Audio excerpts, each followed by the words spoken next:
Hello, everyone. It's welcome to another episode of Cooking with Debi and Friends Table Talk. It's a companion podcast to our once weekly cooking show. My name is Travis, and it is my deep pleasure to introduce my lovely bride, my lover, Debi. You're so weird. I know. You're so weird. You married me. You're stuck with me. It was a weird day today.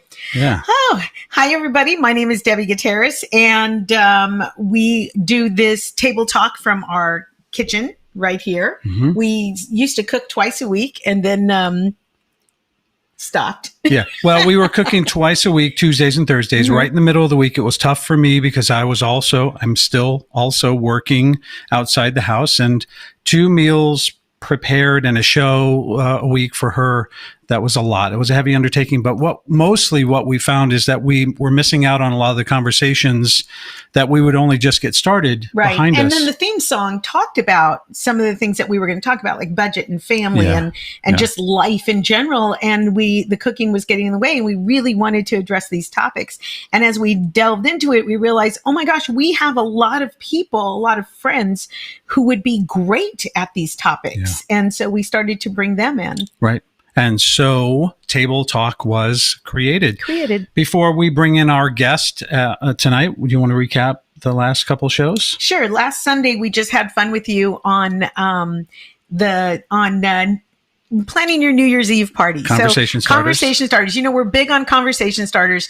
You know, your spouse or your partner comes home from work. What did you do? Work stuff. You know, or the kids, what'd you do at school today? Nothing. And so Trav and I wrote a book about conversation starters, which are open-ended questions that you can ask somebody. It's not, hey, what's your 5-year plan? It's, would you rather be invisible or fly? Yeah. And because everybody has an opinion on that, There wasn't a lot at stake. It was easy to have conversations with people that were otherwise just talked out for the day. Right. I know for me, I'm a manager in sales. So when I come home, I don't want to get into a bunch of heavy conversations. So last Sunday, we didn't cook. We just kind of sat here with some holiday cookies and tea, and we threw out a lot of those questions to you when we played Would You Rather and conversation starters. And just a reminder, those are free as a download so that you can play on New Year's Eve and kind of recap your year. Yeah. So let's look at this, man. We made it.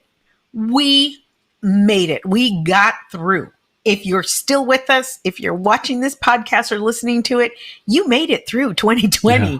And these conversation starters helped you figure out what got you through, what made you laugh, what made you cry, what made you think, what you were most proud of yourself for, and how 2020 changed your life. And so we hope that you can play these games with your family. As a reminder, they're free. That's a free PDF download from our website, Cooking with Debi and Friends, all spelled out, andfriends.com. Just go to the blog area and just click on downloads, and you're going to be able to download that conversation starter PDF and play those games with your friends and family too. And last Tuesday on Table Talk, we had Alonzo Bowden. Very funny man. Oh, very funny man. Very interesting, extremely entertaining, multifaceted. And it was just so lovely to have him on. And so that was a lot of fun. And this Sunday we'll be cooking again. So what are we making? I don't know. She has no idea. I don't know. No clue. No clue. I got some amazing cookbooks for Christmas. And so, and I'm leaning more into some vegetarian and plant-based meals. So I've been reading my cookbook since I received them. So we'll see what happens. Who cares? Let's try it out. Maybe I'll make a big old prime rib. Maybe. That would be good. All right, let's say hi to a few people. My dad, the first one in the house, always. Hello, family. Eva Martis, Mike and Eva. Linda Bilbrey, your sister, Monica. Suzanne, Peggy Castaneda. Hi, Peggy. Anna Maria. Hi, everybody. And a few other people we can see that they're we there. We see you're there. I don't know why you don't say hello. Say hello. Wave hello. Let us know where you're from. And, because we take a lot of pride in the fact that we talk to people all over the country. So that's really fun. Just as a reminder, we are going to Facebook and YouTube Live. So if you're on one of those platforms, please, if you're not on YouTube, go over to YouTube and click that subscribe button. We really want to make sure that you guys get all the notifications from everything that we're doing. And then, of course, all of this is available as an audio-only download on Apple and Spotify, iHeart, Stitcher, and all the other platforms as well. So there's that. So if you're on one of them, Yes. Comment, say hello. Now, he So- said something before the show, and now that's all I'm hearing is What? that SNL sketch. Tell me more. How are your cherry muffins? This is horrible. Since you got older, are they drier? Okay, my Oh. dad's watching this. All right, let's bring him in. And so, like I said at top of show, it's so nice to be able to talk about topics that we can pull in friends and talk to them and have them talk to you because they are experts in their field. And so that's been a lot of fun for the podcast. And today is the same situation. It's the same case. This is a person that I've been wanting to have on for a while. I adore him. Michael Malone is an award-winning director, comedian, and author. I love that he's an author. When someone is an author, it just means so much to me because that's a lot of work. It says a lot. It does. So award-winning director, comedian, and author Michael Malone joins us in an unorthodox conversation about loss, grief, and picking up the pieces, believe it or not, all with some levity. All with some levity. So you'll laugh, you'll cry, you'll have a good time, and you'll learn a lot. So please welcome our guest, Mr. Michael Malone. Yay! Thanks for having me, guys. Round of applause. Look how comfortable you look. You look so good. Oh, thank you. How you feeling? I feel great. I've been hiking again. I've been riding my bike a lot. I've just been trying to get outside and while avoiding, the plague, but doing it safely. Right. Yeah, I saw that on Instagram. You were hiking somewhere yesterday, I think. Yeah, 2 days ago. Yeah, I was. It's something that I've been wanting to do. It's one of those things that you put on your to-do list every week. You're like, all right, I'm gonna go for a hike. And I used to go all the time, and then everything kind of shut down, and they were shutting down hiking trails. You never knew if they were open or not here in Los Angeles, and so it was one of those things where it just kind of gets lost in the abyss there. And finally, I was like, you know what? I need to go. I want to go. It's such a great way to clear your mind, really give you some space, some clarity.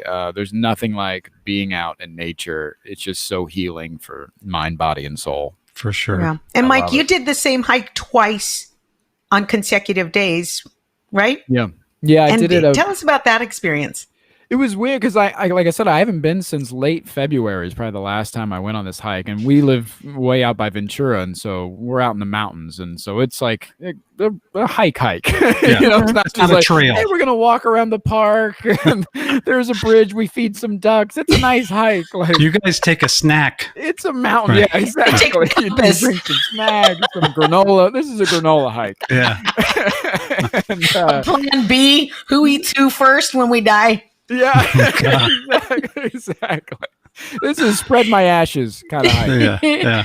And so it's like the first quarter of it, I would say, or about half. The first half is all straight up. And so I'm on there. And again, I haven't been hiking in probably 8 or 9 months. And the first time I went, last week I'm like, man, this is killing me. I had to stop like 6 or 7 Did you times. think you had COVID? No, I had my mask. I We had go that. upstairs and I'm like, you have COVID. That's one flight And of I'm like, stairs, dude. No, I'm just fat. I actually thought that when I was about partway up, I'm like, maybe I've had COVID. Maybe I've had it and I didn't know. These are the after effects still. Yeah, exactly. And so I'm hiking up and I even told myself about a quarter of the way up, I was like, you know what? I gave myself permission. I said, halfway, if you make it halfway, we can go home. We can just go home. Yeah, that's fair Pat enough. yourself on the back. Yeah. Right? We made it out Sure. here. It's just you got to Yeah. start somewhere, man. Right. Yeah. You're ahead of everybody else. You put shoes on. Yeah, exactly. And so I got up halfway and I was feeling a little bit better. I had a little snack and I continued on. I really pushed myself. And I made it all the way up and I was proud of myself. And then a few days later, I hiked again. And it was so crazy how quickly our body adapts. And that was I was talking about on Instagram there was like, it had only been a few days. I had done nothing in between. It wasn't like I was, doing marathons in between. I was eating food and laying around like we all were. It was Christmas. Right. And I went maybe 4 or 5 days later, the same hike, and I had no problems getting up the mountain. I stopped for a little bit of water one time. I made it halfway point, had a little snack, went all the way up. And Look it was you. because I was pushing myself, and because in our minds we set these limits all the time. We are we're made up. I say this in the book too. Like, we are made up of two things: the stories we tell ourselves and the stories that people tell about us after we're gone. Mm-hmm. And that narrative that you tell yourself is so fucking important, right? Because that's your motivation, that's everything. And so and a lot of times we get caught up in this surrounding negativity. We focus too much on what other people are doing, right? Whether they've been doing it longer than us, whether they have more skill, whether they're in better shape, better looking, they have this, they have that. We get caught up in that, when really what it comes down to is what you're doing. It's not you versus the world. I know that's a popular phrase and thinking of it's you versus the world. It's not. It's you versus you. You're the only one. When it comes to self-care and self-improvement and all that stuff, nobody else is going to do that work. It's got to be you. And if you are the one setting these limits, then you have to be the one to break those limits and push yourself and so on and so forth. And so And that's the thing. Your body will adapt to that. Your body and mind will go along with it. And this doesn't just go physically. This is what I was talking about too. And the Instagram post was like, this goes mentally as well. A lot of times in relationships, we get trapped in like a bad job or a bad relationship because we get comfortable and we've set these limits. We go through a bad breakup or something and we go, well, they cheated on me. I can never trust somebody like I trusted them. And you've set that limit for yourself. Well, you're getting caught up in that what if. And I think we all are guilty of that. What if this person hurts me like this person? What if I can't find another job? What if there's nothing else? What if? Well, what if it's better? Right. What if you meet somebody and they treat you 10 times better than the old person did? What if you find a new job and they love you and you're working with cool people and it's more money or it's better hours or whatever? Like, what if that? Right. We tend to so many times to focus on the what if negative instead of the what if positive outcome, and that traps us in this endless cycle of what if. Right. Well, there's break always this negative self-talk that everyone is really I become accustomed to doing, especially now with social media and TV and all the billboards and everything telling you how you should look, how you should think, how you should act, and what you should be going after. So obviously, I mean, that's a hard thing to break of yourself to get to the point where you're talking about. You seem very adjusted, though. How do you start? How would you suggest someone start that? Baby steps. It's overwhelming, even for me. I grew up as a dude in the 90s in the Midwest. You know what I mean? Like, self-care and therapy and all that stuff was not on the table.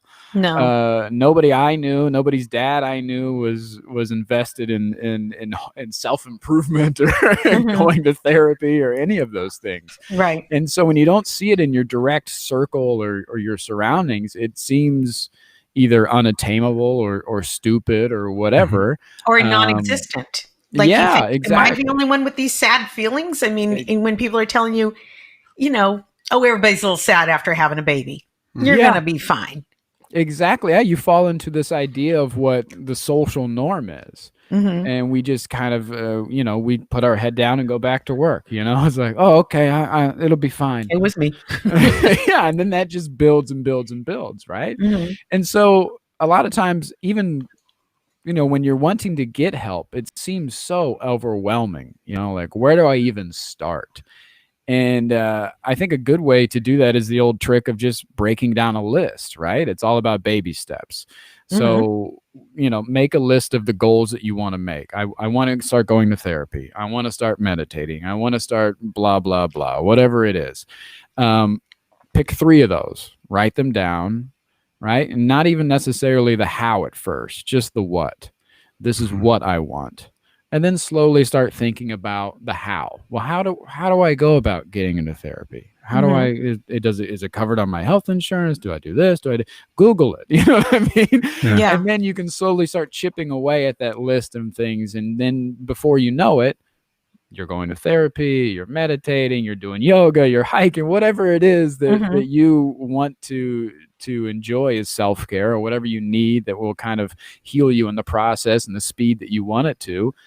You're doing it before you know it. Right. And I think lists are such a great thing to do because it keeps you accountable.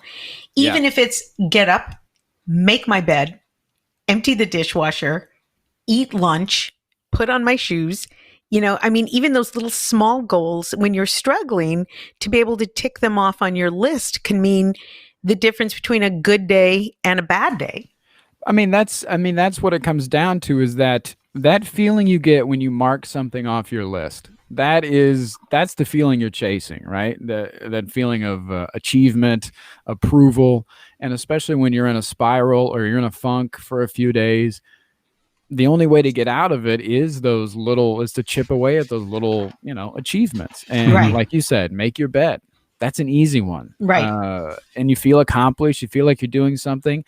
It's less likely that you're going to go back into bed because if you made it. Yeah, when you're talking about depression, you're like, well, I could get up and do shit, or I could lay in bed and eat Ben and Jerry's.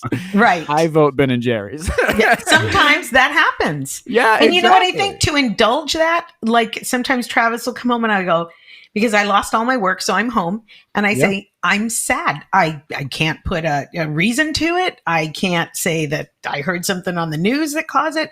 I'm just really sad. Can I just sit here with the sad? Yeah, and that's okay too. That's okay, yeah. For sure.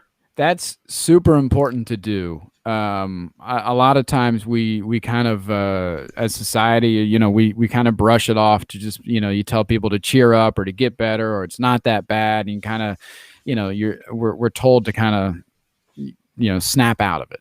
Yeah. And why do you think we do that? Yeah, I don't know. I think it stems from the idea of this alpha mentality that we have in America, right? We've been told since day one that we're number one, we're the best, we're this, we're that. We have that, very beat our chest, we're America feeling, and you have to go to work, make money, achieve, be this, be that, be the best you can be. And that gets jammed down your throat so much that it's hard to feel weak. It's hard to feel sad. It's hard to feel not like you're competing.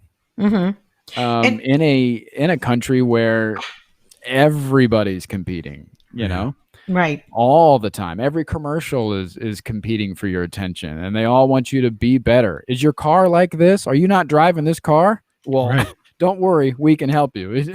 Is your money not right? Well, come on down. We'll help you get rich, and you can have this boat. Does your house look like this? No? Well, don't worry about it. You come down.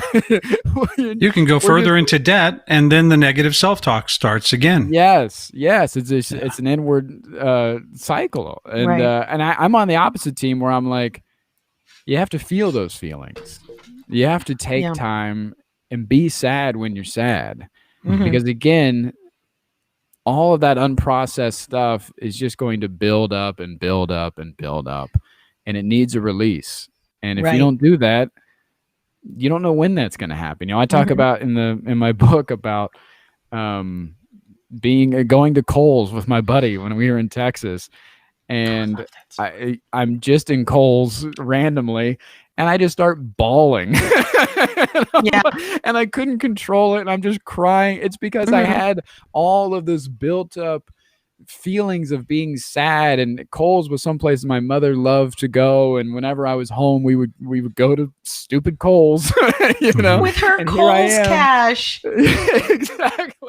And here I am years later, and I still haven't grieved properly, and I'm just uncontrollably crying in the middle of a Kohl's. That's what happens when you don't feel your feelings. Right, absolutely. And you referred to the book twice, and I apologize, we haven't introduced the book yet. Oh, you're fine. Yeah, let's do that. Let's show. Here's a graphic, Dead Serious, written by Michael Malone. and that's available on Amazon. And make sure you grab a copy of that because it is. Congratulations on that. Let's just show this. You. Michael, can you just see? Look at what Debbie's got. Dog eared. She has got highlights throughout the thing. She's been reading this thing like the Bible. That makes me so happy. Oh, I love it. I would have loved to have met your mother. So let's talk about first, which came first, the special or the book? The special did. Okay, so let's talk about it in that order, if you don't mind. Okay, so let's show a graphic from that. Please. Laugh After Death.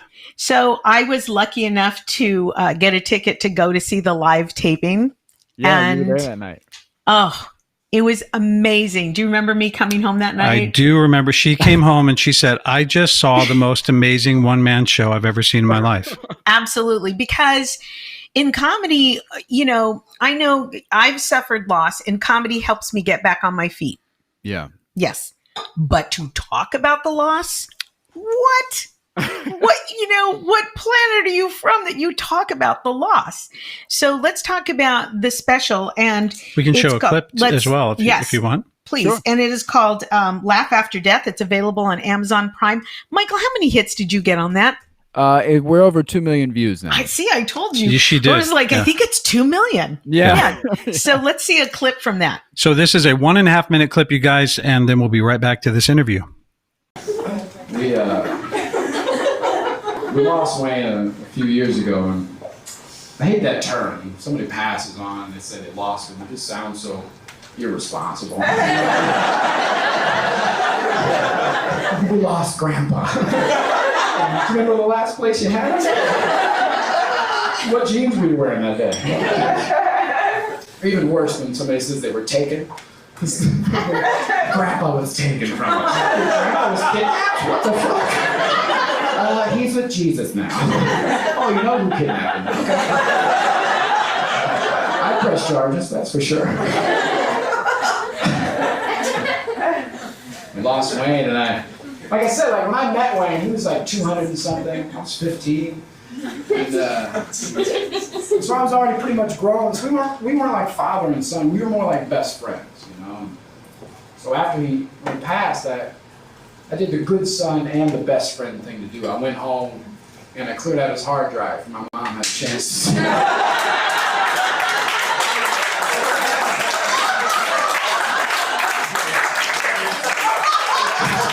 Every guy has that deal worked out with his best friend. Shit goes down, burn, everything. Okay? I know this bitch even own a computer. You hear me? You hear this old flip phone. Tell her I loved her.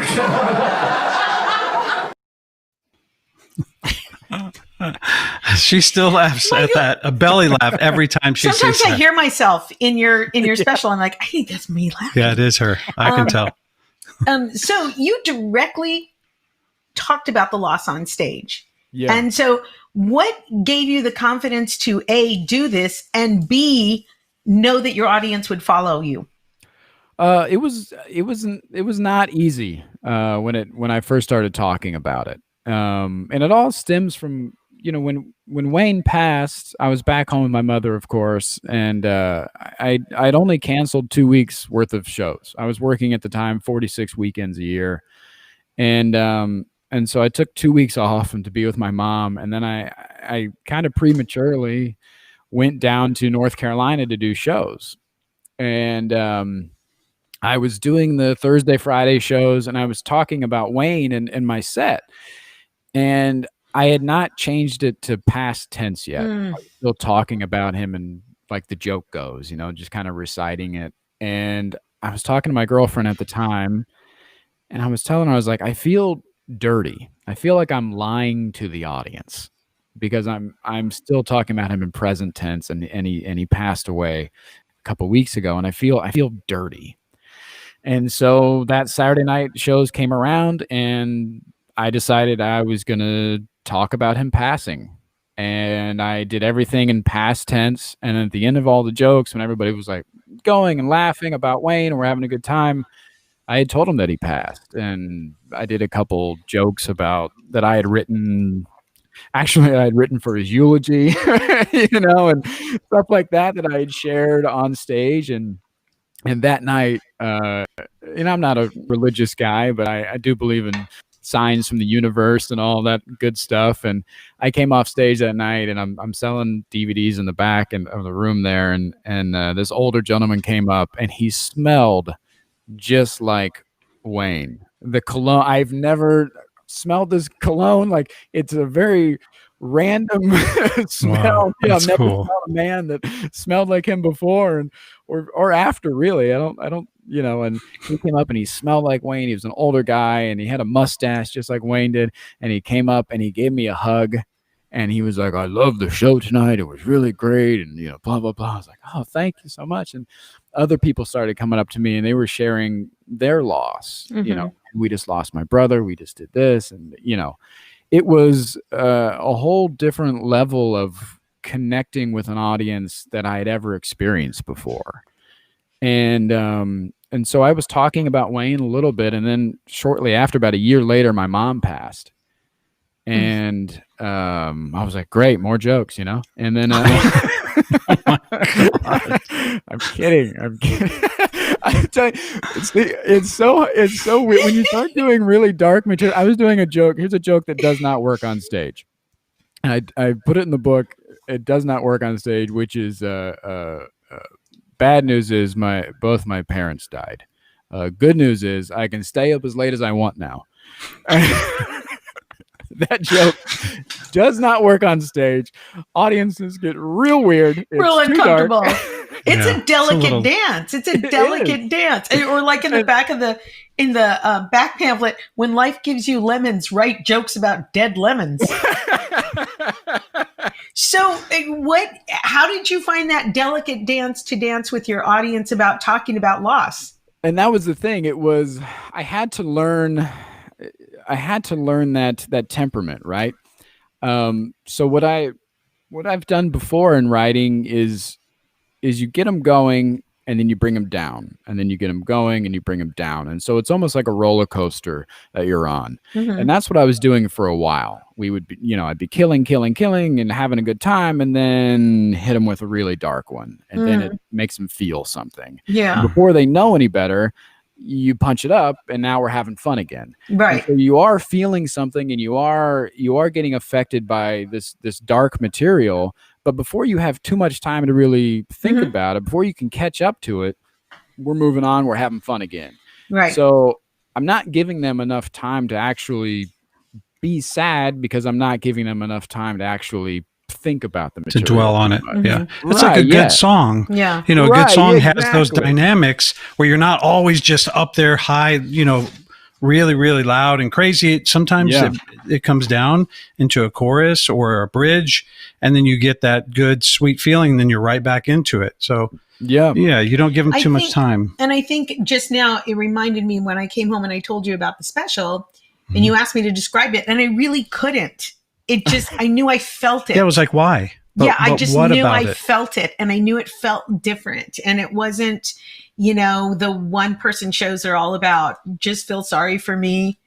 And the other ones where it's just comics that want to just hit out of the park. Mm-hmm. But I wouldn't be able to describe it to you, but that's it. It was like, I was laughing, and then it was like, oh, that was jolting.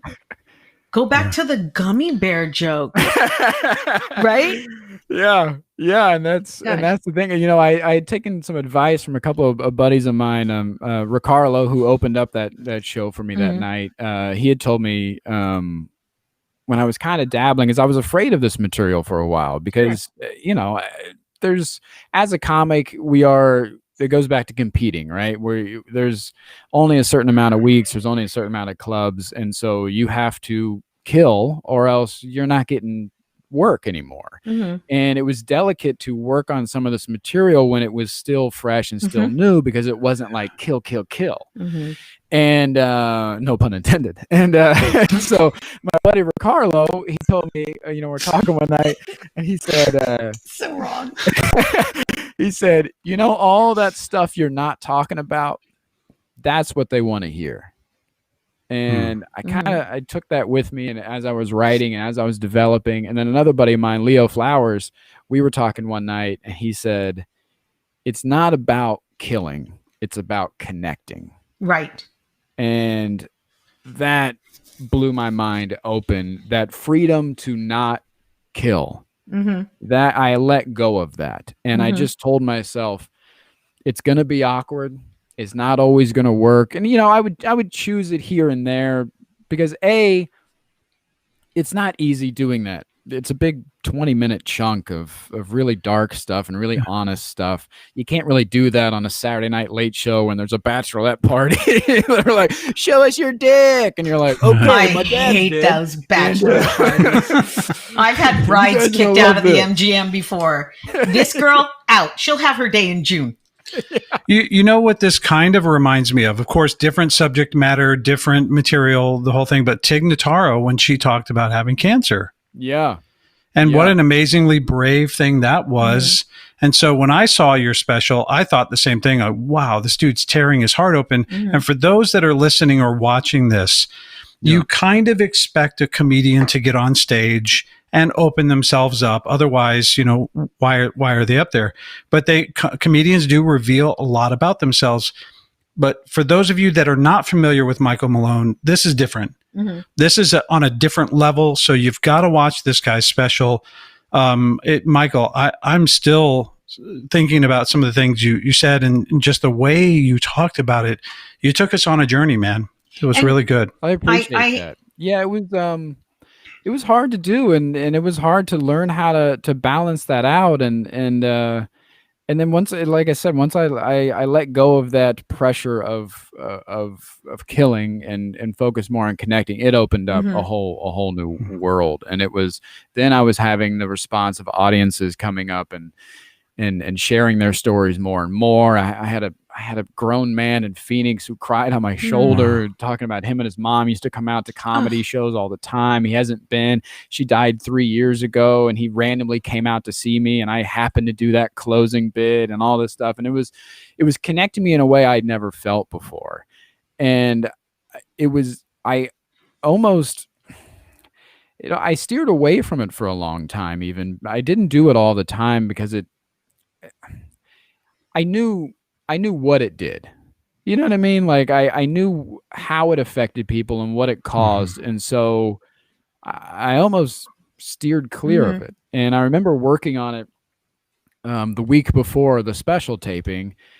Like I said, I was doing it sporadically. Whenever I really liked an audience or whenever I really felt it, felt a connection with a crowd, I would do it. Other than that, it never saw the light of day. And no, I hear you. It's a powerful thing. It's honesty and it's dark. And so I was doing it, and I was doing it every night for 6 nights in a row before I shot the special. And just doing that every night, I had not exposed myself to that before. Man, there were a few nights in there. There was a night, Saturday night, the week before my special, Saturday night shows came along, and I added a piece to it that I'd never done out loud. That's and it was the part about allowing yourself to fall down, and a lot of people say you just get right back up, and I think that's wrong, and I think you have to lay in your mess. That part about laying in your mess, I'd never said out loud. And I remember I did it that night, and I came off stage and I was shook, and I ended up just shutting the green room door and just bawling my eyes out because I wasn't used to opening myself up like that every night and just bleeding like that. And man, so developing it was a trip, because it wasn't something that I was doing all the time or that I was used to. And when you are that honest and it is that dark and it is that personal, it wasn't something that I enjoyed doing a lot either. Yeah. Well, you made it look flawless. Oh, you made it look flawless. I had a big change in my life, and after 3 years, I decided to take it on stage, and I kept bringing home the material. And a friend that we share, Brad Garrett, he was going, "Nope, you're angry. Nope, you're angry. Angry isn't funny." And he would tell me how this piece just kept falling flat on its face. Yeah. And you really need to have it in yourself to have the confidence to say, this is funny. I'm okay, because the audience wants to know you're okay. Right. You know what I mean? I made it through. I'm smiling. I'm okay. Don't be upset for me. I'm just sharing my experience with you. I've had to warn audiences a few times before getting into that big last part. I there was a point where even the week before the special, and I was running the hour, I was warning audiences early on in that week if I felt like they were a little shifty, because again, like most times I was able to choose when to use it, but it was a week before the special, so I had to run it every night. And so I didn't get that choice. And so if I thought an audience was a little iffy, or they were going to be a problem, or maybe they weren't going to connect with me like I wanted them to, I'd have to give them a warning. And it was like, I need you to trust me. It's going to get dark. I'm okay. Everything's fine. But I need you to trust me. And I would give them the test run, and I would do that dumb joke about my dad and breakfast, and like, breakfast really is the most important meal of the day, that joke. And if they moaned at it, I'd be like, I told you, it's going to get worse than that. I would tell them, like, I need you to trust me. We're going to go up. We're going to go down. We're going to back up. I promise it's going to be okay. And oh my gosh, audiences were, they were with me then, but I had to literally put a fucking warning on it and be like, it's going to be fine. Yeah. I'm okay. I'm standing here. I'm okay. I didn't fall to pieces. Well, I did, but then I picked them up. So, and so the special came first, and then the book, and the book is called Dead Serious, and it is available on Amazon. It's Amazon, Barnes and Noble, and Apple Books. Anywhere else they can find it? I think. No, that's it. Okay. Yeah. I was wondering for a moment if it was on your website, and because I know you have I was doing signed copies for a while, but it was like for the holidays thing. I was sending out signed copies of stocking stuffers. Dead Serious addresses the topic of depression, loss, and suicide. And you also speak to needing to normalize the value of men opening up with their feelings. Yeah. And that's crazy can you talk. Expand on that? I'm from Illinois too, ma'am. The Midwest. I totally get every reference in this book about that. Yeah, and from our age group, you're younger than me, I think, but certainly. Go ahead, Debbie. Yeah. So can you expand on that? I after the special came out, and I was getting all these messages and of people that were saying that it was helping them and connecting in a different way. And I just felt like I had so much more to say. And I was getting these, I became almost like this spokesman for grief for a while. I was getting this message I got from a young woman who was diagnosed with cancer, and she has a son who was about, I think he was 4 or 5 years old, and she was asking, like, what do I do to what can I do to give him something to carry on from me? And like, so I was getting messages like this, and also messages from people like, hey, we just lost my brother and we saw your special. And, and also people coming out to live shows that were like, hey, we saw your special. Our dad died a few months ago, so the whole family's here. I brought them out. Wow. I was getting that kind of thing. Wow. And I wanted to talk more and more about what you go through, because it is such a hush-hush thing in this society. I don't know why, but death and grieving and all of that is such a taboo subject. And especially in the community of men, you can't talk about your feelings at all. Without, getting looked down on or getting silenced or, not getting labeled, quote unquote, a real man, right. Which I think is insane. That we've had these roles for so long. And again, like that goes against all of that stuff that I'm for, like pushing down those feelings and doing all that stuff and being taught this and that. And I hated that. And I wanted to kind of change that narrative. And I wanted everybody to know that it's okay not to be okay, and you can feel those feelings, and it doesn't matter if you're a 70-year-old man or a 20-year-old girl. Like, it doesn't matter. Anything in between, like you can feel those feelings. Yeah. It's okay. Or if your loss was expected and you saw it coming, or if it was unexpected and took you by surprise. Right. Because nothing really prepares you for loss. No. And my family, we always deal with hard topics with hard laughter. And that was kind of what I wanted to pass on, was this idea of like, even though it's not okay right now, it's okay to not be sad all the time. I remember feeling guilty some days that I felt okay. Yeah. Yep. And I was like, oh, my mom just died, but I don't feel that sad today. Yeah. And I shouldn't be laughing like this. Yeah, exactly. Yeah. And you're like, I feel like a piece of shit. And you're like, no, you're not. You're human. And it's okay to have this array of feelings. And she's not judging you from beyond, being like, you should be more sad right now. No, she'd be happy that I'm happy. Tell us about your mom, because she is such a character in the book. And your She's grandma, oh my gosh, that apple didn't fall far from the tree with your mom. I mean, No, they were lovely and devious and funny, and two of the most stubborn women I've ever met in my entire life. Yeah. But always so full of love and joy, and so giving. And my mother and I were best friends. I mean, there's no other way to put it. She knew everything. We, sex talks to everything else. Like, my mother and I were the best of friends. I was an only child, and so not only was I an only child, but she was told that she would never have kids and all of that stuff. So I was like this miracle baby that happened early on in her 30s, and like, and so it was, it was free range. I was very spoiled, but I was also like her best friend, and she was mine. And so we shared a lot of that together. And my grandmother lived right next door to us for most of my life, and she's still with us. She's 95. Wow. I'm convinced she's going to outlive everybody. She's I thought she was going to pass away a few years ago. She was on hospice, and then she got off hospice.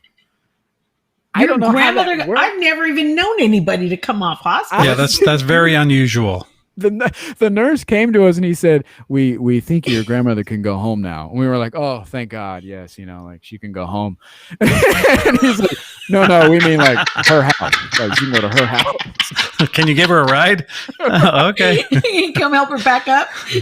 I was like, oh, that's not what we're paying you for. Oh, God. Oh my gosh. There's a part in the book where I realize you and I have something in common, and this is a club that once you're a part of it, it's kind of like being blood brothers. And I didn't know this about you, but apparently you spent a lot of time, you talk about in this book, at the Roll-A-Rama. Now, I was at Skaterama in Illinois, probably at the same time, every Friday night for $1 you get in. Oh yeah. So you're a roller skater. I did not know that. I now know that about you. And so I have an even deeper affection for you, Michael Malone. Do you still roller skate? Everybody in my family roller skated. My mom and my real dad, they all worked at the Roll-A-Rama. I talk about it in the book. I think everybody in my small town had to work at the Roll-A-Rama at some point in their life. When you're in a small town, what else is there? Right. But to get in trouble. Yeah. Yeah. And I love it. When you were talking earlier about just starting the hiking thing, I bought myself a pair of roller skates for my birthday with birthday money her mom gave me. And so 2 or 3 times a week, right in the middle of my day for my lunch hour, I go and I roller skate at a local park at a basketball. But like you said, you just got to get started. Yeah. And when you don't want to, you got to go anyway. You have to do it. Really great place to meditate and to just connect with your breath and your thoughts. So I totally got when you said that about the hiking. Yeah, everything, those things that you keep putting off, you're going to feel so much better when they're done. I guarantee every single time. And I guarantee you, every single time you're going to feel better that you did it than you are that you didn't do it. I'm waiting to feel better. I actually feel worse. My body. Yeah, sometimes my knees, I'm like, I don't feel good about that. You bastard, Mike. You bastard. Mike said this would feel better. A big show, Mike. Right, I'm going to stop with just putting on my bra and check that off my list. I put on my bra, facing the right direction. Cross it off. Cross it off. Cross it off my list. Tell us about Keep Swimming. That's a theme in your book. Yeah, it's, I think it's so easy to get caught up again in those negative feelings. And I had a really bad summer a few years ago, after Mom had passed, after Wayne had passed, and I had just gotten out of an 8-year relationship with my fiance, and I was living in Hollywood on my own for the first time ever, and I was just in this really bad depression. And I had always thought of, I talk about this too in the book, like I thought that everybody looked at suicide as an option. Like I thought, like, well, yeah, you could do natural causes, you could wait it out, or you could do it yourself. I thought everybody was on that page, and it wasn't until I was talking to our good friend Ken Gar, who is just a locomotive of positivity. Right. He's so nice and so caring that I just hate him. And, right. It's like, I would like to be sad for a while. Right. Need a break from you. Can we just today. cry into a drink? Oh, I forgot. You don't drink anymore. He's one of those guys where he's like, oh, thank God I got a flat tire. And you're like, what are you talking about? I could have been in an accident down the road somewhere. So I was talking to Ken on the way home from some gigs in Phoenix, and I brought that up. I said, well, you know, I'd always thought that my story ends in suicide. And he was like, what? And I was like, oh, you don't ever think about that? Yeah, that's not something you normally just tell someone. Right. Well, and I told him too, I was like, well, not now. I'm like, it'll, you know, when I'm older or something, like I'd probably just take myself out. And he's like, what are you talking about? And I was like, oh, you don't think about that? He's like, no, I don't. I've never thought about that. And I was like, you've never? He's like, no. And I was like, oh, that's something I've thought about for a long time. And I thought that was a normal thing. I thought everybody just had that kind of on their list of options. You mean think about it as an option? Yes. As an option of like, well, when I get older and like, wow, I don't want to be around anymore. Like I could either wait to have a heart attack on a toilet like Elvis, or I could just do my own thing. I think a lot of people probably sometimes wish they weren't here when it gets really, really bad. Yeah. But I don't think the majority of people, at least I would like to think they didn't think I'm going to take myself out. Right. And so I didn't know that. How did you find out that was probably something you should be talking to a therapist? Yeah, how did you recover from that conversation that you had with Ken Gar, the wonderful positive Ken? Ken was talking about this idea of gratitude. Mm-hmm. And I had not really thought about it. As somebody who has had a lot of great opportunities and who's been very blessed and had some great things in my life and happen, I never really think about gratitude because I'm caught up in the what's next. A lot of times I'm always caught up in the, you know, now that this is done, I accomplish a project. I'm a workhorse. And you're a workaholic, right? I've got 3 others that I'm working on. And so it's kind of hard to be next to you in a green room. I'll tell you that. This is why we don't spend time with you, Michael. It's like, I feel like a sloth, you know, like, dang, he went to the airport and edited a movie while he was waiting. The Ken Gar to our story. I read People magazine. Like, I just hate him. But you'd like afterwards, like, hey, let's go get a burger. Let's go do something. And he's like, no, I'm still editing the movie. I'm like, what? Or you'd get back in the room. Hey, what'd you do today? Oh, I went to go to the Museum of the Mobsters, or you know what I mean? Those fun museums in Vegas. And Mike was like, well, I edited and then I wrote and then I was writing. You're no fun. You're a workhorse. I've been talking to him about gratitude and really changed my perspective. And he was talking about, a lot of different things that in that vein. And then I that summer I started going to therapy, and which I talk about on stage a little bit, how hard of a time I had even signing up for therapy and finding it. It really is a broken system, especially in a city like Los Angeles. It's just overwhelmed with people. It's so hard to find somebody to even talk to. But once I did and started exploring those feelings and again, like remembering that gratitude that we all need to have, and that really grounded me and really changed my perspective on life and how grateful I am to even be a part of it. And it really kind of motivated me further to share my story, to reach out to more people and to help as much as I can, even if it is just writing a couple dick jokes to make you think less about your dead mom. Like, I'm glad that I can help in that way and let you know that it's okay to not be okay, and hopefully give you some stuff that'll help you along the way. Like somebody has helped me, like Ken or like Brad, and people like that. I mean, Brad was a huge influence. He's been through a lot too, and so his guidance and everything was great as well.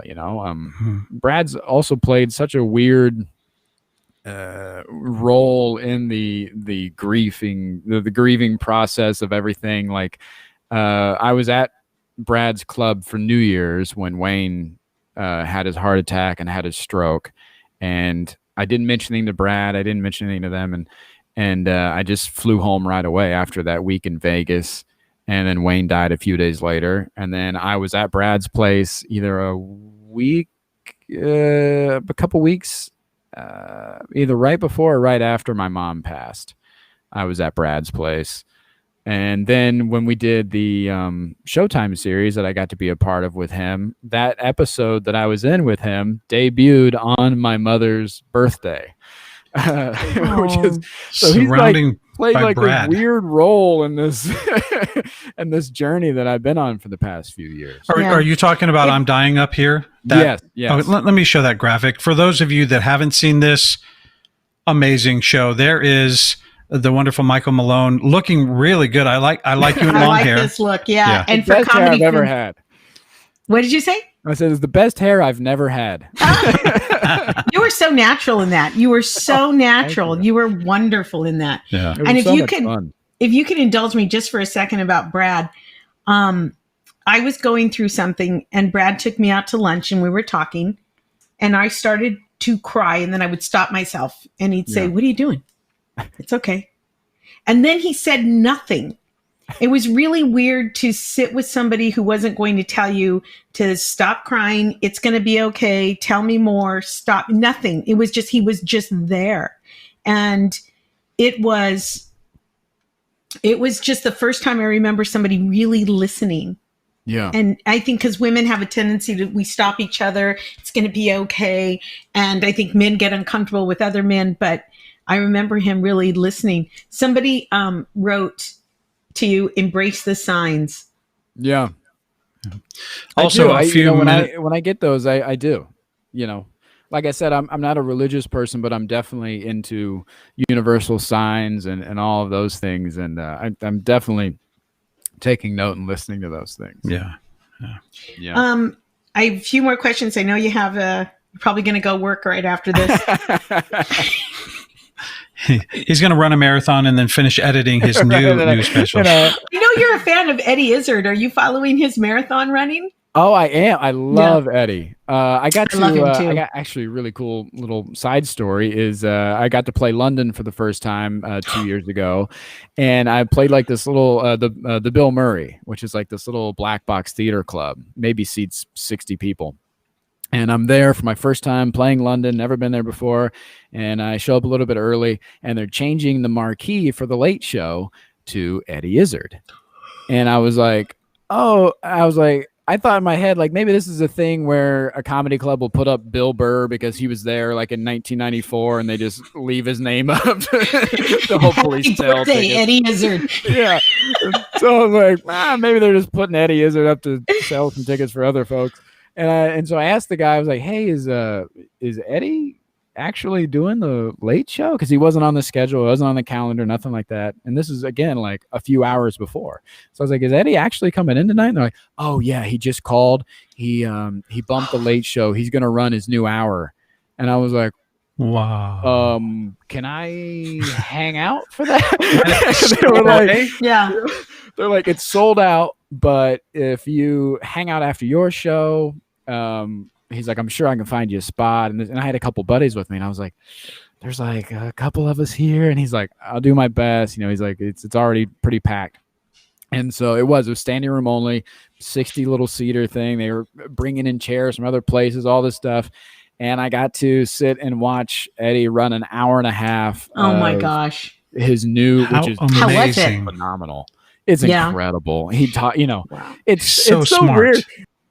You do your hour and you're like, man, that was really good. And you watch somebody like Eddie Izzard talk about the Big Bang Theory Right. and different gods of the worlds and politics. And you're like, Yeah. oh, I'm not doing anything. I just did 3 dick jokes. Although I have to say, I worked the Cornet Theater, and I was opening up for Puppetry of the Penis, but that's another story. Yeah. Another Anyway, story, another time. So Eddie was going to be coming to that theater, The Late Show. Yeah. And so they said, if you want, you can watch. And they got me a seat in there. But my experience was different because he wasn't running an hour. He was working out. Oh, And okay. about 10 minutes into it, you realize I'm just watching another comedian work out. But he Yeah. did the Star Wars. Who's the bad guy in the Star Wars? Oh, Darth Vader. Darth Vader. He did the Darth Vader bit. That's And a he was great still bit. crafting Daughter it. is going to disown you for saying that. And he was crafting it though, you know? And so yeah. it wasn't rapid fire ready to go because he's such a craftsman when it comes to language. So the nuance of the joke was there. Yeah. But it made me realize that they still, you know, even Eddie Izzard. Yeah. Has to He work it out. was the first comedian I've ever seen come out to a cold audience. When I first moved out here about 8 or 9 years ago, it was when Twitter was still like the thing and like the only thing out there. This was like really Instagram wasn't picking up and Facebook was already kind of dead and Twitter was the thing and people were doing those surprise pop-up shows. And Eddie put out a tweet saying, "Hey, I'm going to be at the Largo tonight. Here's a ticket link." And it sold out right away. But I lucky enough, I got a ticket. At the time I was living out here on my own and, you know, and so I went to the Largo by myself to watch Eddie. Packed theater. I mean, he put up a tweet 2 hours before this and sold 300 and some tickets at the Largo, Wow. just sold it out. And so I'm sitting by myself, and you know, the music starts and they announce him, and now Eddie Izzard, and he just comes out on stage and does a little over 2 hours. No opening act, nobody coming up, and I had never seen a comedian do that, and I didn't, and for years after that, until Louis C.K. did his special where he came out and it was just him. And I didn't realize that is the norm in Europe. And I didn't even put that together till I was over there 2 years ago doing my shows in London. And I was running an hour there, and they were like, I was like, so is the MC here? Like, Who's am I opening with? for And me? they're like, it's your show. And I'm like, yeah, but is there, you know, who's introduced me? They're like, it's your show. So like, whatever you want to do. Voice of God will bring you on.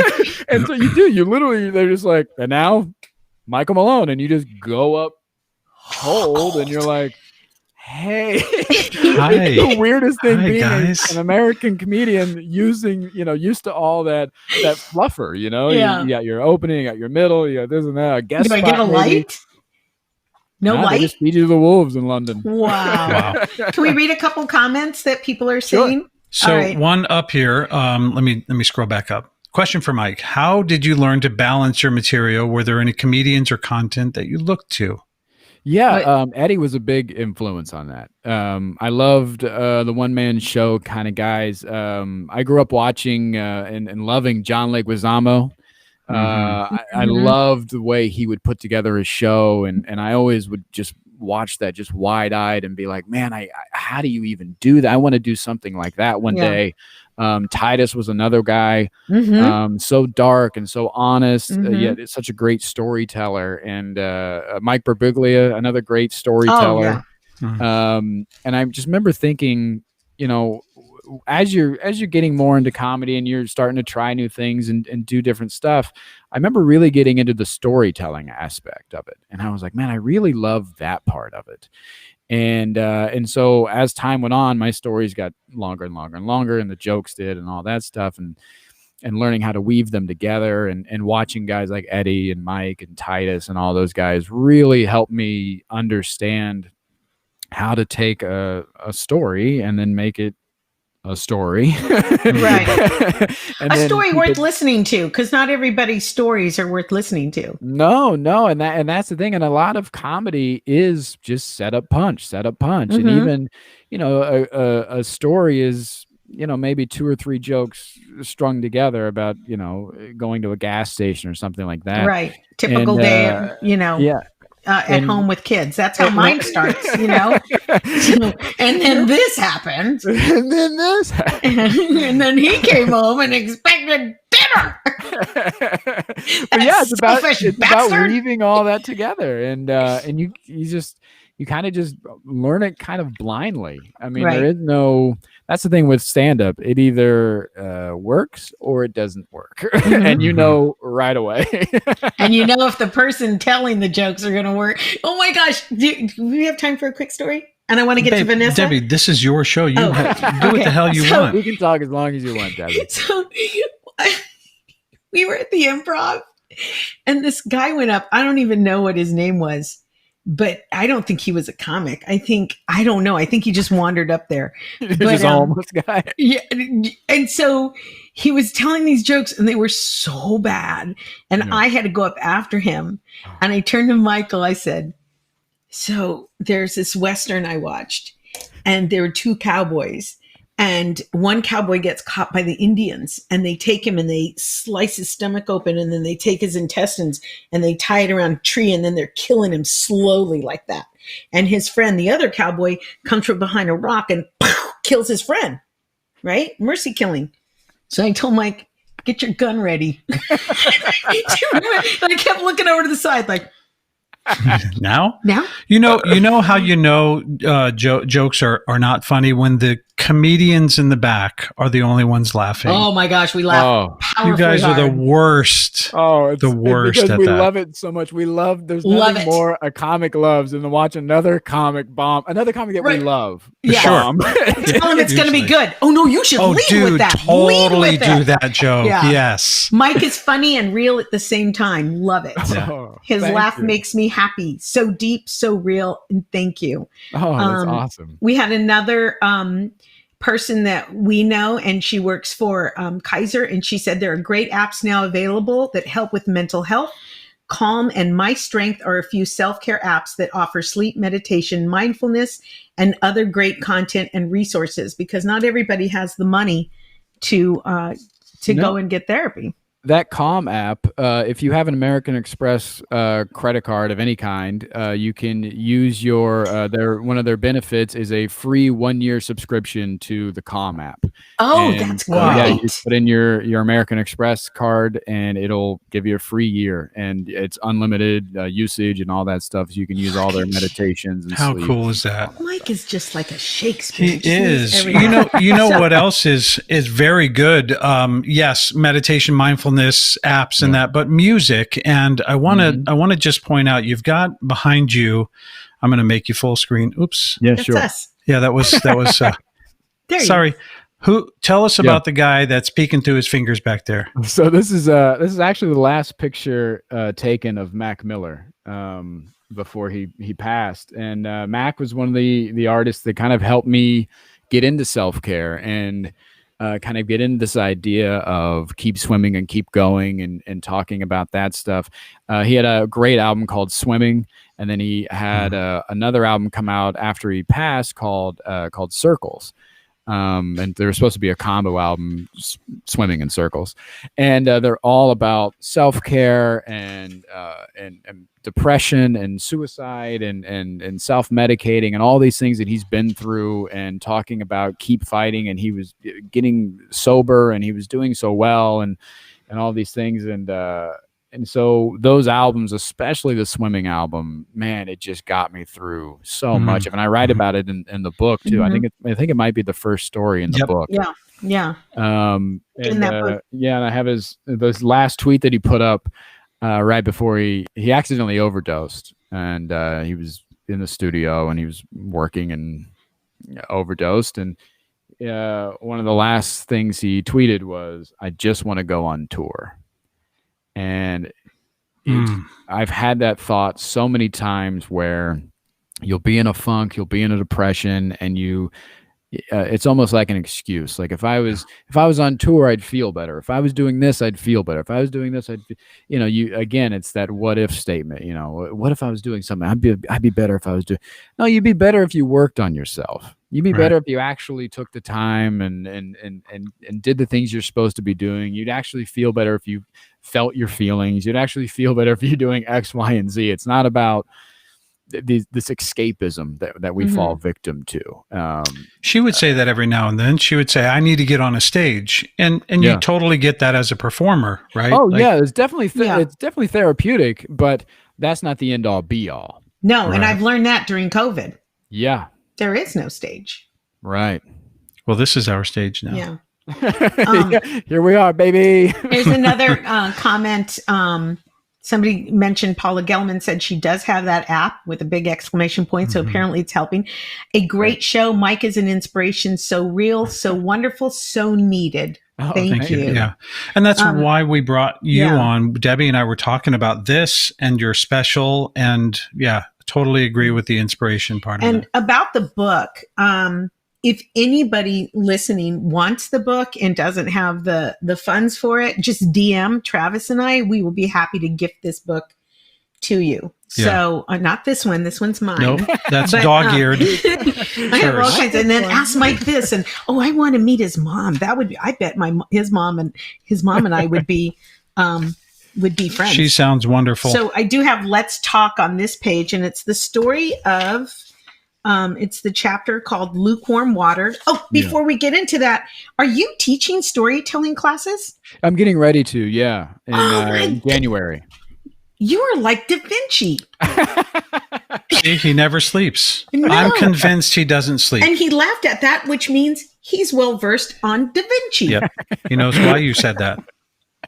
Wow. So tell us about your storytelling classes. I'm getting ready to start them up. I think in the middle of January. I think January 12th or 17th, one of the two. I want to start giving back. I used to teach improv. I went to UCB. I trained there in Chicago, and then I trained here in Los Angeles. In UCB here in Los Angeles and Second City in Chicago.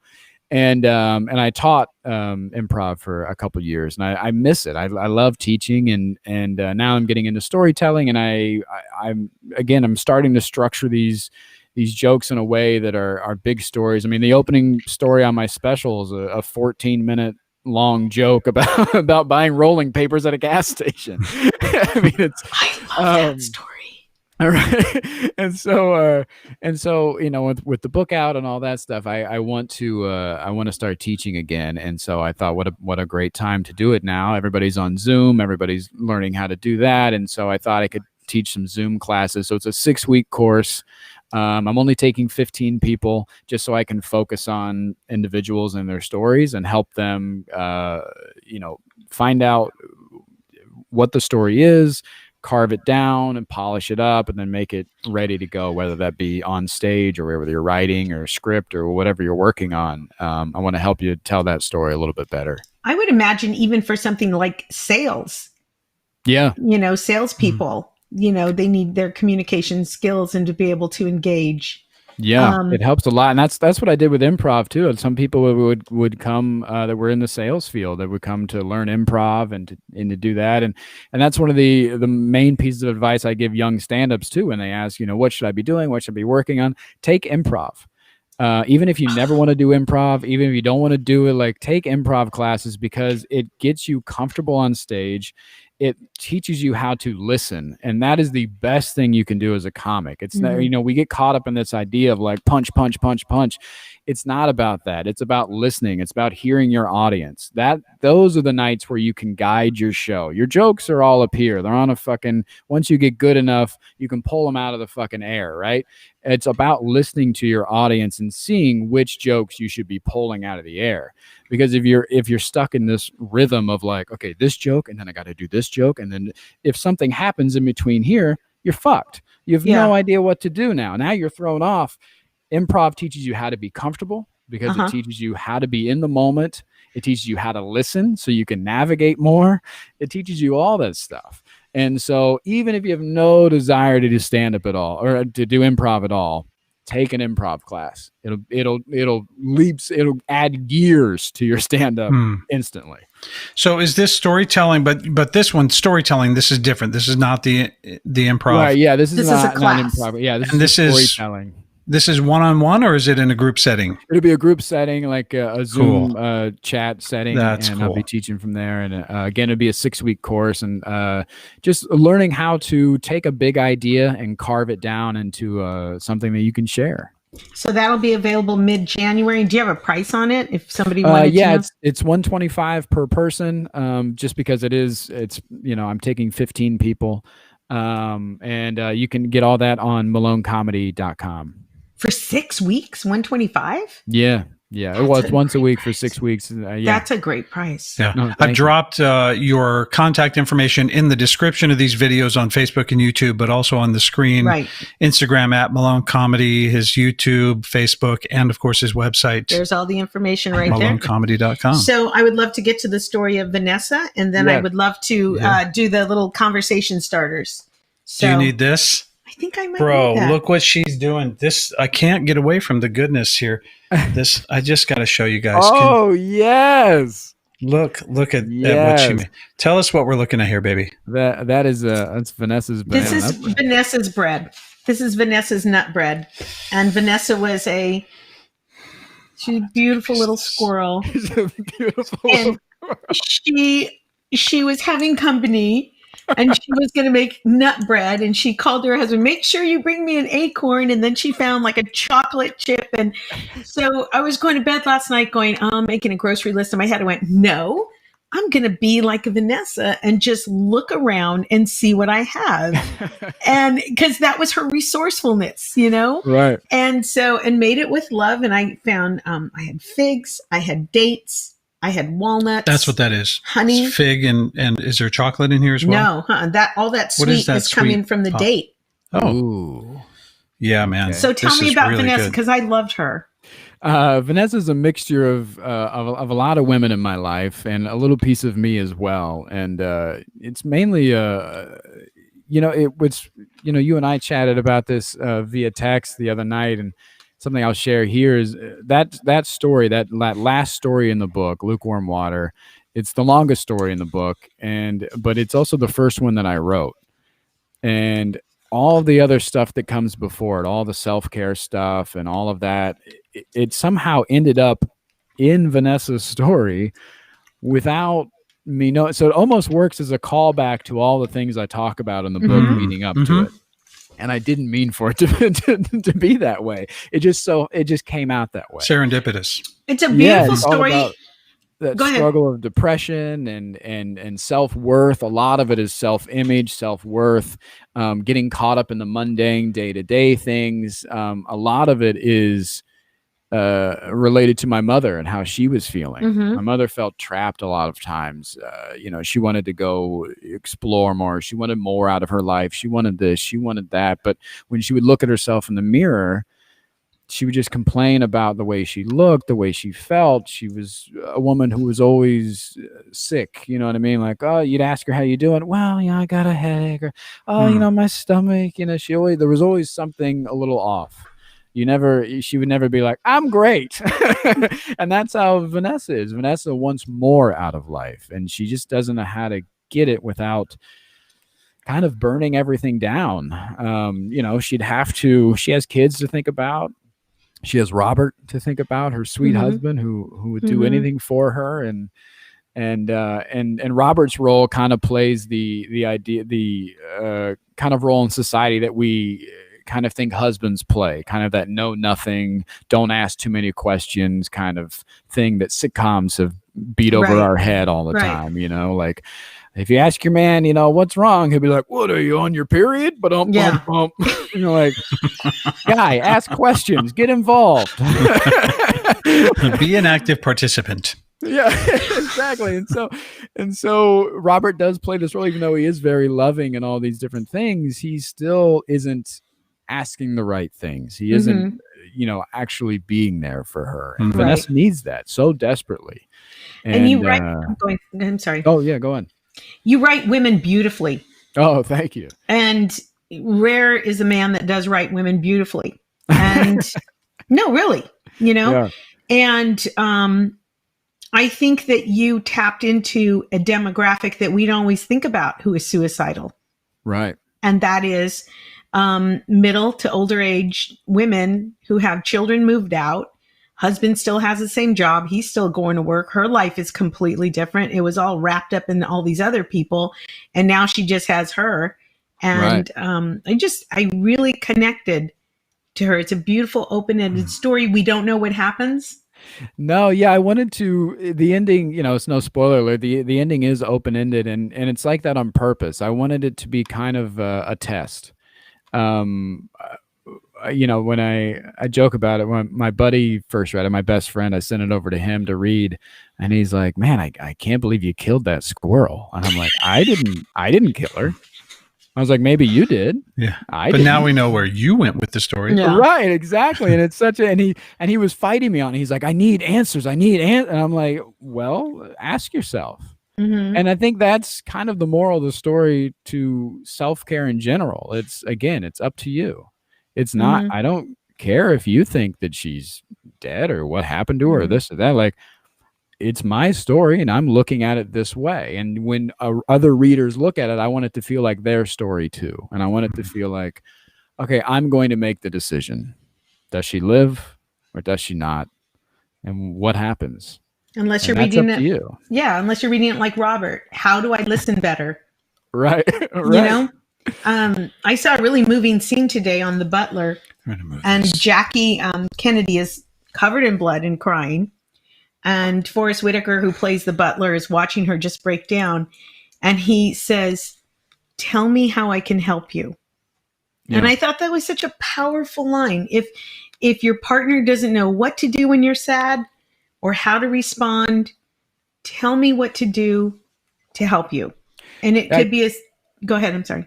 I was just going to say, I think a lot of times men get involved in, we're primarily fixers. We want to fix things. Mm-hmm. And I think a lot of times when you're talking about a relationship, when it's man and woman, women don't want you to fix things. They want you to listen. They want you to be there. They want you to be present, but they don't necessarily, they're not coming to you to fix things, to go chew out their boss or beat up this guy or do this or that or yell at their sister. Like, they just want you to listen to them. They just want you to be there in that moment with them. Right. They want you to agree with them and say, yeah, that sucks. And, and asking them what you can do is so fucking huge. Right. That'll go so much further than trying to problem solve. Exactly. Can I make you a tea? Can I draw you a bath? Can I, there are so many little things that you can do. We what was that, some kind of marriage conference we went to, and there was a cute little film, and they show a husband and a wife sitting on the couch, and you don't see the wife's face, you just see the back of her head, and she's going, I'm so angry, and you don't understand that I'm just so angry, and I'm hurt, and I'm not feeling like myself. And he's like this, like, cut to, she's got this big nail in her head. Have you seen this video? She's got this huge nail in the head. He's like, well, could it be the nail? It's not the nail in my head. You're not listening to me. Men are literalists. Yeah. So sometimes you think that, it is, I'm sick of my job, but it really isn't, I'm sick of my job. There's something else going on that's job related. Right. And yeah. So when we come in and we're like, just quit your job. You're like, it's not about the fucking job. Yeah. It's not the nail in my head. Quit looking at the nail in my head. Exactly. Oh, you are a treat. I want to say one more thing about Mac Miller, because if you guys are that are listening or watching not currently fans of Mac Miller, yes, he's a rapper, but the music, the musicianship that's behind him will change you. And I've been listening to Mac Miller all day and yesterday leading up to this, but I became a fan of Mac Miller from NPR's Tiny Desk. Oh my God. One of the best Tiny Desk concerts there is. Yeah. And he was getting ready to take a full jazz band out on tour with him. So that accompaniment that he has on that show, he was getting ready to go on tour with. Yes, really great musicians. What a loss. Yeah, not too often you get a rapper that has a cello team with him. Right. So do yourself a favor. Listen to Swimming.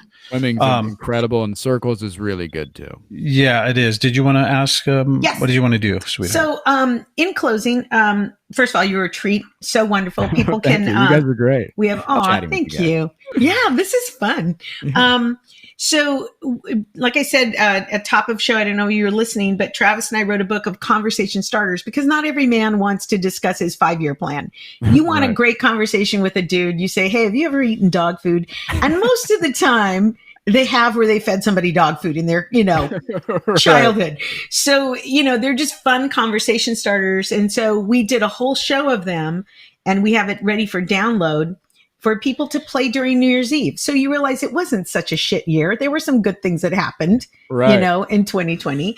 So I have a couple quick conversation starters for you, and you want to take them on? Sure. Okay, these are COVID related. Do it. All right. Here we go. Michael, what has been the most bizarre quarantine purchase you have made? Oh man, so I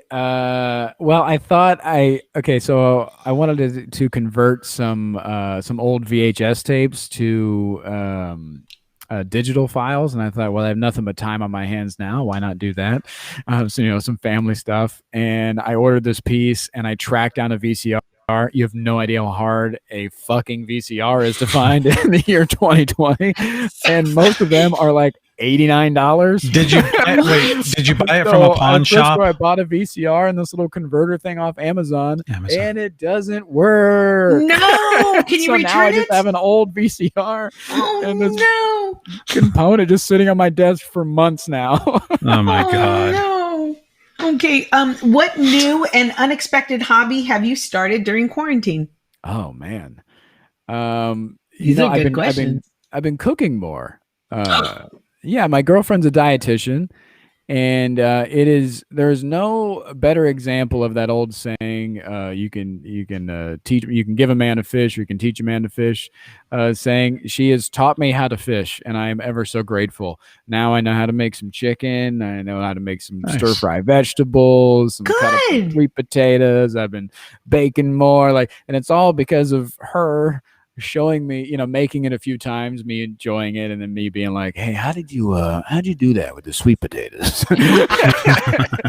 and then for Christmas, I'm like, I think I'm gonna get an apron. I think I'm gonna get. Oh, he's diving in. He's diving in. Oh, you guys should watch our show. We do. Oh, you do? Oh, good. We cook for everybody, including dogs. And I've learned a lot on our show as well. And I do the same thing. Tell me how you made that, and then tell me slow. Stop it. What trip are you going to take first once travel restrictions are lifted? Oh man. I'm going to go back home and see Grandma. I haven't seen her all year, and this is the longest I've gone without seeing her. How's she doing? I've tried to come to peace with the idea of she might pass before I get home again. I've had to kind of deal with that. Sorry. So that's been kind of a trip to go through mentally, is grieving before, pre-grieving, if you will, which is a whole new category. Right. Wow. But she sounds like someone who will dance on all of our graves. She's incredible. She's and so stubborn. And she actually called me the other day. She heard through the grapevine that I was sad, and so she called me to cheer me up. And she told me she was like joking with me on the phone, and she said, "They keep it so dark in here." And I go, "Oh yeah," and she goes, I can't tell if I'm putting the food in my mouth or my asshole."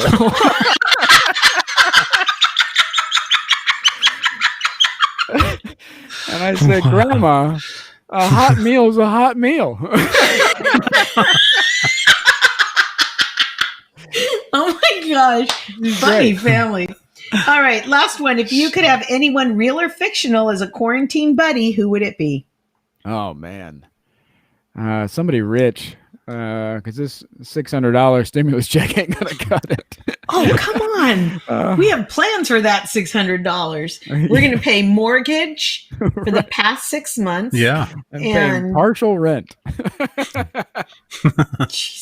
they just give us $2,600 since they can't figure this out? Right. Split the difference, $1,300.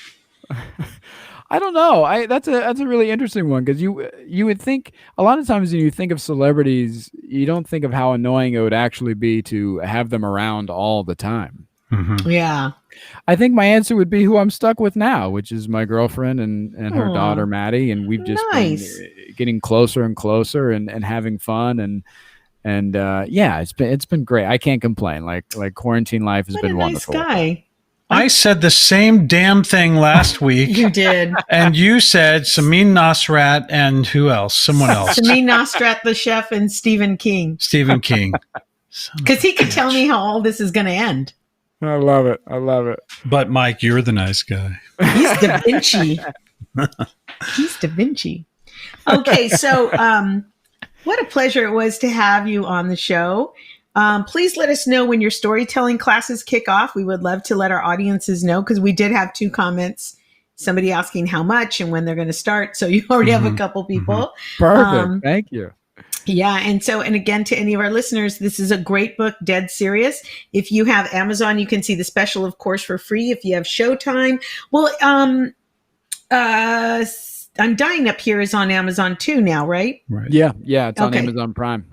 Okay, so you can see both of those. Dead Serious, I think, is $16.95, available on Amazon or Barnes and Noble or Apple Books. Yeah, it's all up there. There's a picture of it right there. Michael, who did the illustrations? I did all of it. No. Wow, Did you mean to do this like anxiety coloring?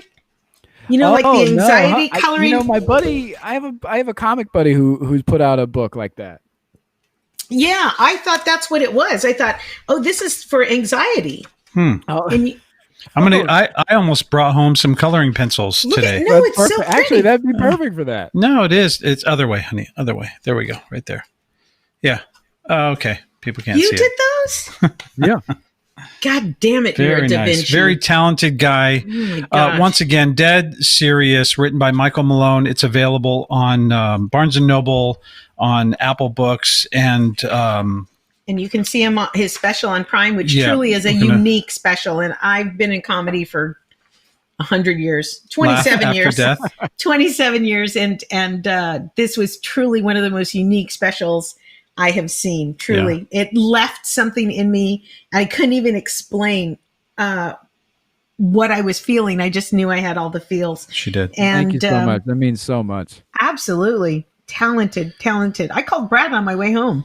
Oh, really? Like, I did that closer one time in Vegas when I was working with Brad, and he was hosting, and he brings me off stage. I get back in the green room, and he's like, "Jesus Christ, give me a fucking warning! I mean, you got me crying on stage." yeah, I wouldn't want to follow that.